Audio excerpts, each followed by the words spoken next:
Yo, this is Triple L, the teacher 777, the prophet, coming at you today about something real. You know what I'm saying? I'm not worried about ISIS. I'm not worried about Al Qaeda. I'm not worried about the Taliban. The terrorists I'm worried about, they right here in my hood. They're a military police force that's occupying my neighborhood, and they wear blue. That's who I'm worried about.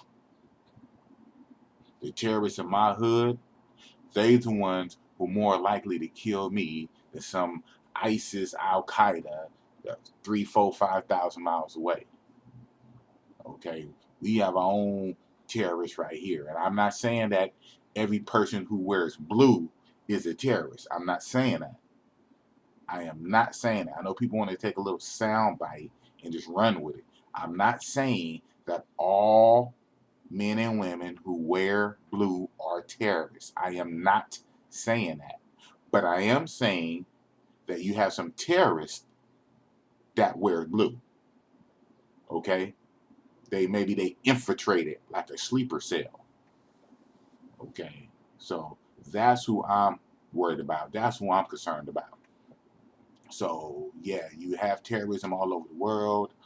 You have bad acts all over the world, and it's very unfortunate what happened with France last week. Very, very unfortunate. Our prayers go out to the French people as they go through this time of grieving. But like I said, France is a sovereign nation, an independent country. They can handle it themselves. What America needs to worry about is stop trying to be the world police, and they need to worry about the police. Okay, you have a nation that want to police the world, but they can't police itself. You want to police the world, but you can't police yourself, and you can't police the police, who is terrorizing a certain group of people here in America. So that's what I'm concerned about. I'm concerned about home first. Let's get this right first. Okay?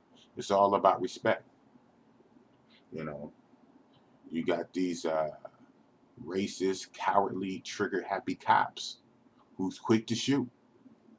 You know, you quick to shoot. You got these white officers that's constantly killing unarmed black men. Unarmed, no gun.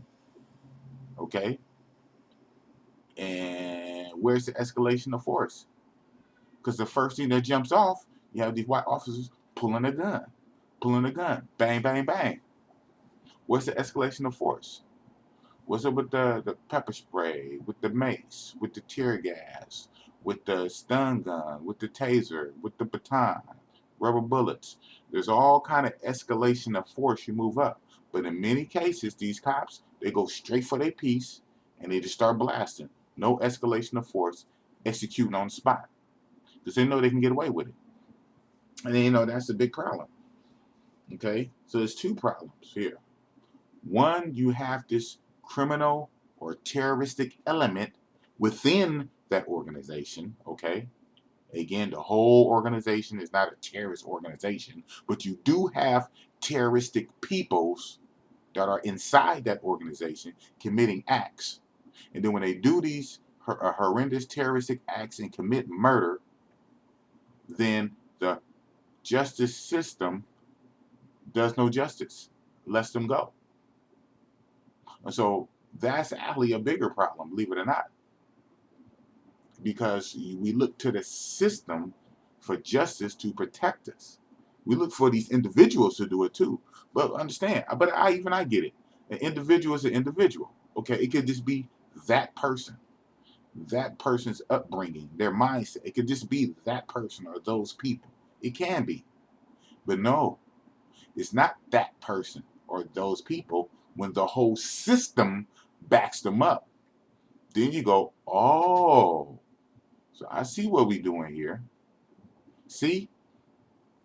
And so, like I said, man, I'm going to say it like this. I'm going to say it like Cassius Clay said about, 50, 60 years ago, when they asked him or ordered him to go to Vietnam and fight the Viet Cong.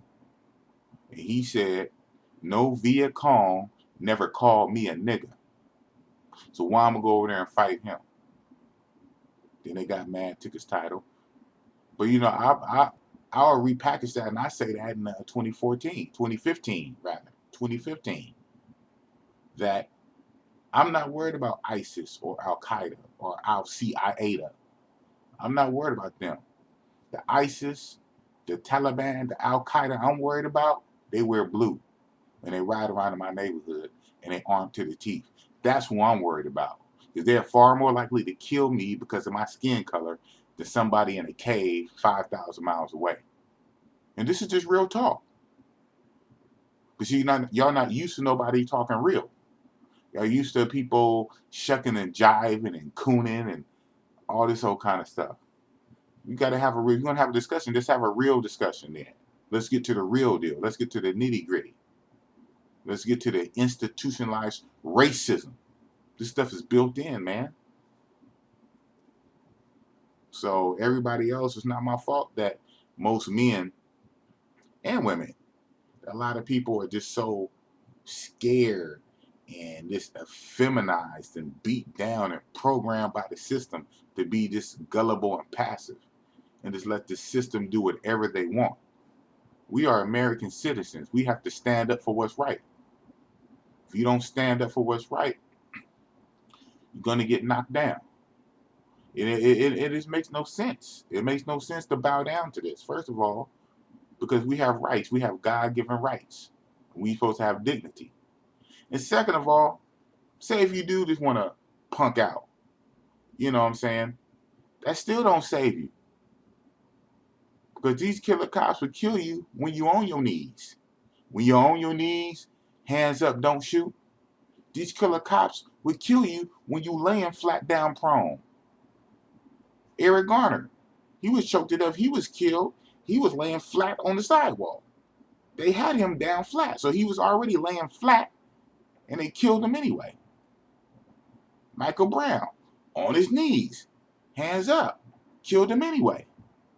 I take it back to Oscar Grant, make a local in Oakland. Oscar Grant, laying flat down, in handcuffs, subdued by another officer on the Fruitvale Bar platform, and still got shot. Now, what kind of threat was that? He's laying down, handcuffed, and subdued by a whole nother officer, and still got shot. So these racist cops, they're going to kill you whether you standing up on your 2 feet, or you on your knees with hands up, or even if you lay down, even handcuffed, they still find a reason to kill you anyway. So you're going to kill me anyway, then I might as well stand up on my 2 feet then. You're going to kill me on my feet. You're not going to kill me on my knees. You damn sure ain't going to kill me laying on the ground. We have to stand up and be a man. Stop being so weak and effeminate. As a matter of fact, speaking of that, I'm glad I just got this book. I ordered this book the other day. It just came in the mail by Henry McCall. Cruel Hoax, Feminism and the New World Order. Book right here. Feminine, you see this going on. You got the little Freemason symbol and Illuminati, whatnot. Yeah, this book is a trip. Yeah, it's just breaking down that, that basically the powers that be, they want to destroy all forces that is capable of resisting back. So, you know, basically the family, religion, nation states, manhood, they want to just make the society weaker and make it easier to be taken over. So part of the agenda is effeminization and homosexualization of the male population. They want everyone to be weak and effeminate and passive like little sheep and just lie down and take it. You have to stand up and be a man. You know, first and foremost, I'm a Bible scholar, so I got to take it back to Shadrach, Meshach, and Abednego. When the king, and that's the state, that's the government, king made a law after he made that big old golden statue, and he called the princes, the sheriffs, the governors, everybody to come. And he told everybody to bow down. And those 3 Hebrew boys did not bow down. And so then the king got mad at him and said, "Didn't you hear my order? I told everybody to bow down. How come you're not bowing down?" They said, "Oh, king, You are a king, and we do, for the most part, obey the laws of the land.